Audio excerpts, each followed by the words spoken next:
Next on Worcester News Tonight, Donald Trump defeats Hillary Clinton to become the 45th president of the United States. How people are reacting. Plus, Assumption College makes a big signing to its baseball team today. A heartwarming story of its newest player.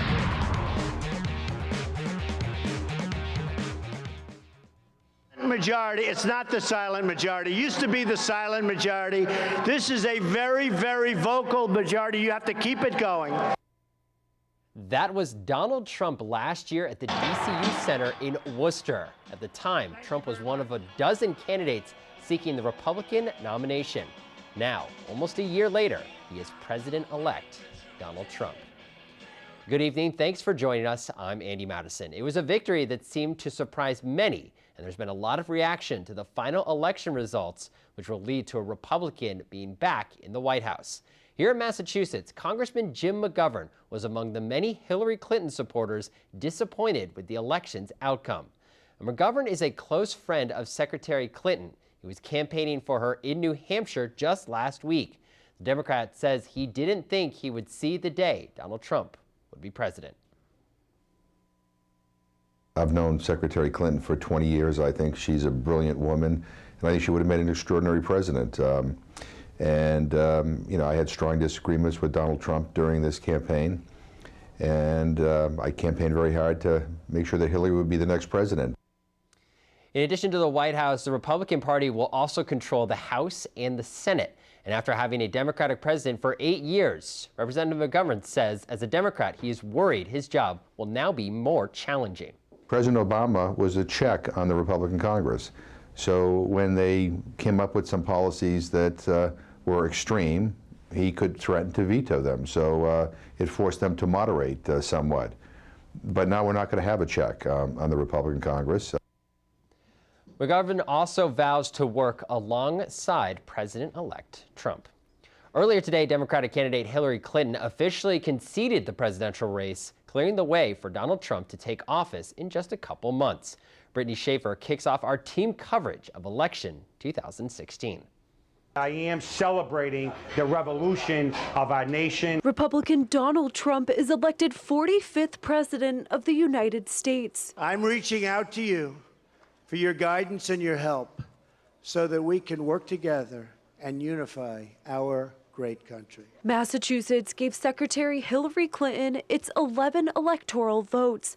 Voters in central Massachusetts are taking the results in different ways. Me being a supporter of him, I mean, I was pretty happy. I'm a big fan of Hillary Clinton. I'm very disappointed. I didn't even go to work this morning because it's such a shock. And he wasn't alone. The Trump victory came as a surprise to many. The numbers that were showing Secretary Clinton through the polls that showed her leading were very misguided. I was a little flabbergasted at first.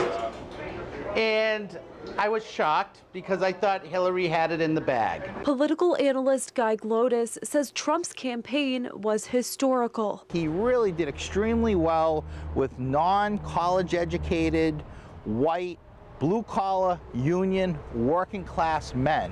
And that used to be the bedrock of the Democratic Party. We're rewriting the history books because Mr. Trump eliminated all the establishments, the elites, the institutions were all against him, and he basically did this on his own with the American people. All eyes were on Clinton at Boulevard Diner in Worcester as she addressed America for the first time since conceding the election. Donald Trump is going to be our president.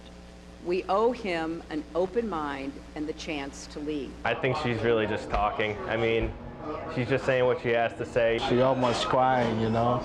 She even said herself that really painful. With the election over, voters say they will have to put their faith in Trump either way. The 45th president will promote the unity of the United States. I wish Donald Trump well, but we'll see. Brittany Schaefer, Worcester News Tonight. President-elect Donald Trump is scheduled to be sworn in as the 45th president on January 20th. 2017. Well, locally, there were a couple big contests in the Worcester area last night, including the 16th and 17th Worcester districts. The incumbents won re-election in both House races. Our Rosalind Flaherty has a recap. I think they both were good candidates, but I'm really glad Kate won. In a heated race for the 17th Worcester District seat, incumbent Representative Kate Campanelli is reelected to a second term. It's been a lot of hard work over the past few months, but I think it just goes to show all of the work we've done over the past 2 years. Campanelli defeated her challenger Moses Dixon by almost 1,400 votes. Just a regular, all-around, just kind of an example of what a representative should be. Campanelli says what set her apart from Dixon was a record and her accomplishments. I've proven myself over the past 2 years and have been very proud to represent this district. Democrat Dan Donahue won re-election in the 16th Worcester District for his second full term. We're working together for our neighborhoods, and people resonated with that, and they're putting us back in office to continue the work that we've already been achieving. Donahue defeated challenger John Farzolo by a 2-to-1 margin.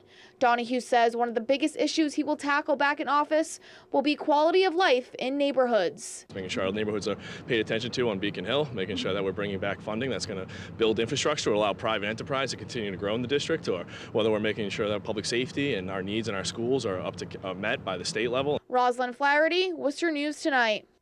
In addition to the candidates, there were also several ballot questions voters decided on, including legalizing recreational marijuana use in Massachusetts. Question 4 was approved, and now police officers are raising a number of concerns. Our Catherine Andrioli sat down with 2 local police chiefs today and has a look at the issue. The ballot question is passed. There are still this wide variety of unanswered questions that I think everybody needs guidance on. The law enforcement community is raising concerns after voters passed the legalization of recreational marijuana. A big issue for police is people who may drive under the influence of marijuana. We are very concerned because if you look at a place like Washington that has passed similar legislation, the amount of fatalities that have come just as the use of recreational marijuana doubled. Police chiefs we spoke with say it will be a challenge to now test drivers for marijuana. What are we going to give to the police officer out on the street as a tool to detect operating under the influence of marijuana? It's going to be very, very difficult to prosecute. The conviction rate for operating under the influence of drugs is relatively low. Leicester Police Chief Jim Hurley hopes officers will be given a tool to test for marijuana now that the ballot has been approved. The formation of the commission that will oversee this implementation and the courts will work together and come up with a legally acceptable test, just like a breathalyzer for operating under, that can be used to test for being under the influence of marijuana. Hurley says the next step for officers is to educate the public on not getting behind the wheel under the influence of marijuana, and also to develop a proper training for officers on how to deal with those who may be driving under the influence. So the best thing we can do is educate the public. And in this case, it's not only educating our younger teenagers to understand that smoking marijuana and then getting behind the wheel of a car is not a good idea. We send our officers out to combat driving under the influence. They are all trained in administering field sobriety tests. It should be the same way when they go out and they're investigating driving under the influence of marijuana. In Leicester, Catherine Andrioli, Worcester News Tonight.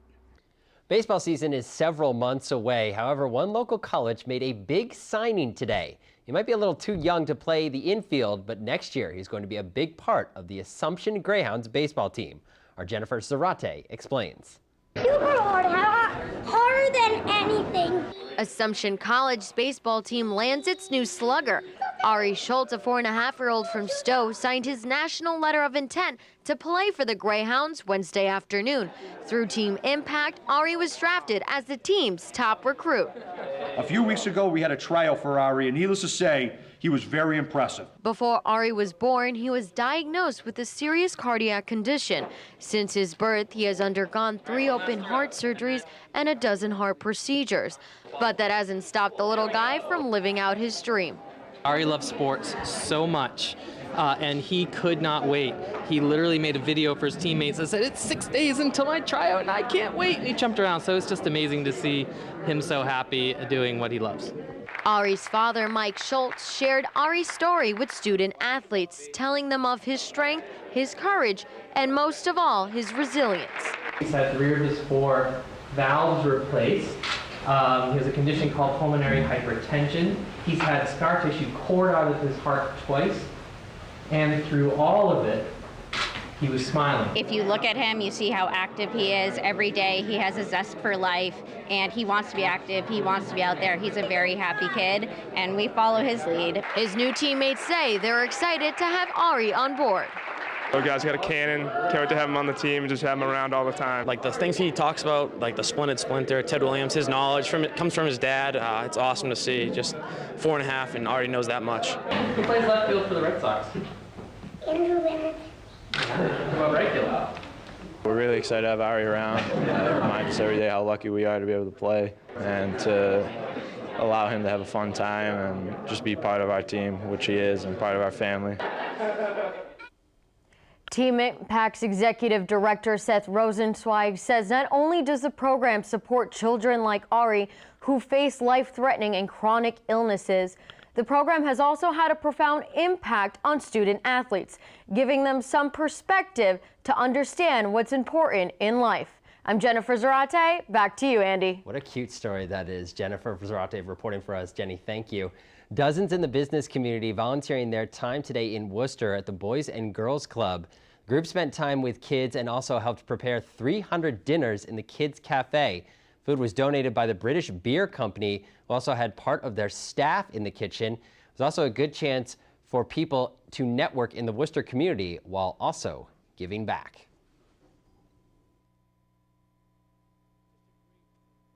For kids and for families, and we think it's important that our business leaders, up-and-coming business leaders, learn about this and get involved in this community in a lot of different ways, and this is one introduction we're very happy to make. Today's event was also sponsored by the Young Professional Women's Association and the Worcester Young Businessmen's Association.